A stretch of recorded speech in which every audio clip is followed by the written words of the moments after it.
কাজে লেগেছে। আজকে আমি অ্যাঙ্গার ম্যানেজমেন্ট নিয়ে কথা বলবো।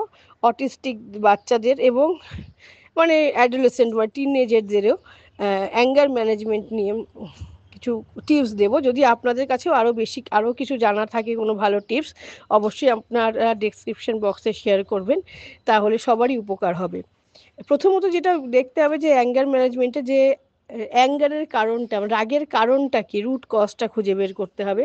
সেন্সরি ওভারলোড হতে পারে, কোনো রুটিনে কোনো চেঞ্জের জন্য হতে পারে, কোনো রুটিনের চেঞ্জের জন্য যেমন হতে পারে, তেমন কোনো নতুন লোক হয়তো বাড়িতে এসছে তার জন্য অ্যাংজাইটি হতে পারে, তারপরে নতুন কোনো পরিবেশে যাওয়ার থেকে হতে পারে, বা ও কমিউনিকেট করতে পারছে না, যদি নন ভার্বাল বা সেমি ভার্বাল হয় তার থেকে ফার্স্ট্রেশন হতে পারে।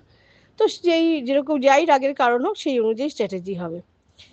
সেকেন্ডলি হচ্ছে ভিজুয়াল করতে হবে, মানে ইমোশনগুলোকে ভিজুয়াল করা, মানে ইমোশন কার্ড ইউজ করা যেতে পারে। মানে রাগলে কারোর ফেসটা কেমন হয়, এই ফেসটা এরকম হলে যে এটা রাগ, বা ফেসটা এরকম হলে যে সেটা দুঃখ, বা ফেসটা হাসি হাসি হলে যে এটা আনন্দ, এইগুলোকে বোঝাতে হবে। মেনলি 4টে ইমোশন দিয়ে শুরু করা যেতে পারে। প্রথমত হচ্ছে যে 4টে আমাদের ইমোশনই বেশিরভাগ হয়, সেটার মধ্যে হচ্ছে রাগ, দুঃখ, আনন্দ, আর হচ্ছে ভয়। তো আর একটা জিনিস করা যেতে পারে, যারা আন্ডারস্ট্যান্ডিংটা একটু কম তাদের জন্য বলছি, রেড আর গ্রিন কালার দিয়ে করা যেতে পারে। রেড মানে অ্যাংরি, আর গ্রিন মানে কাম।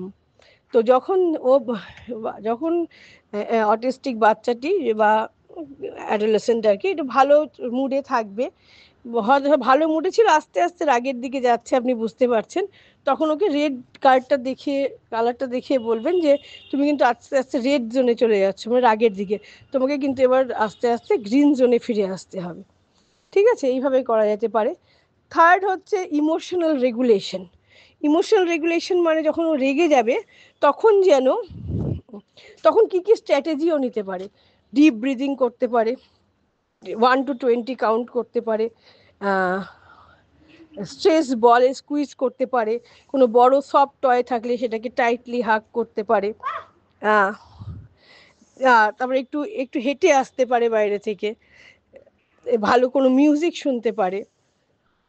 তো এইগুলো হচ্ছে, বা বাড়িতে যদি কোনো কামিং জোন থাকে যেটা একদমই ডিম লাইট, হালকা মিউজিক আছে, এরকম জায়গায় ও গিয়ে, কোনো নয়েজ ফ্রি, লোকজন বেশি যায় না, ওরকম একটা জায়গায় গিয়ে ও নিজেকে কুল ডাউন করার চেষ্টা করতে পারে। এইগুলো ওকে স্টেপ বাই স্টেপ রোজ যখন ও ভালো মুডে থাকবে তখন দেখানো, যে তুমি যখন খুব রেগে যাবে ওর রাগের একটা ফটো নিয়ে নিতে পারেন, ওই সময় তুমি এইগুলো করবে, তখন দেখবে তুমি রেড জোন থেকে আস্তে আস্তে গ্রিন জোনে চলে আসবে।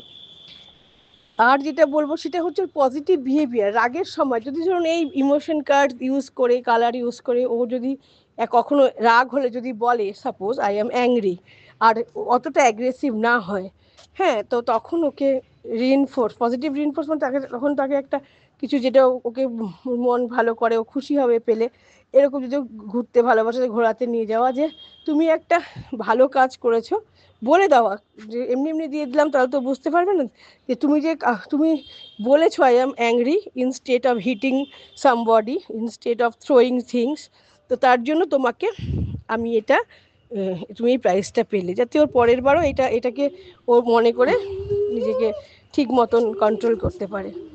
আমার এই ভিডিওটা ভালো লাগলে লাইক, শেয়ার অ্যান্ড সাবস্ক্রাইব করবেন। ভালো থাকবেন।